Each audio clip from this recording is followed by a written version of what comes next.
Magkasunod na putok ng baril ang narinig sa Central Business District sa San Fernando City, La Union. Makikita sa video na palingon-lingon ng mga sibilyan at inaalam kung saan nagmula ang narinig na putok ng baril. Hanggang sa madiskubre ng traffic enforcer na ito na may lalaking nakabulagta sa kalsada. Matapos tingnan ng biktima, umalis ang enforcer. Maya-maya, bumalik ito roon kasamang isa pang enforcer. Walang ginawa ang dalawa, kundi tignan lang ang nakabulagtang lalaki sa kalsada. Pagkalipas ng ilang minuto, dumating na ang ilang pulis. May tumawag daw sa kanilang sibilyan. Ang mga eksenang ito, bahagi ng simulation exercise ng pulisya at mga opisyal ng lokal na pamahalaan.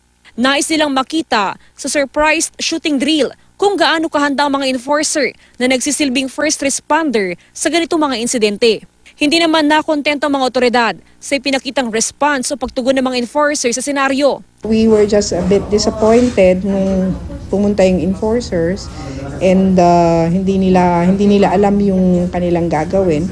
So, but it was pointed out na it's actually different pag practical application. It's different from yung nile-lecture. The way they handled the situation is lower than what we are expecting them to. Tumawag din ng mga kasamahan ko dyan at nagsumbong.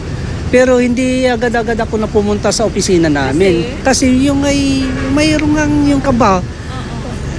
At saka this is only my first time in OPS. Muling sasailalim sa training ang mga enforcer para mas mahasa ang kanilang kasanayan at pag-alerto sa iba't ibang sakuna. Jasmine Gabriel Galban, Nagbabalita, Pilipinas.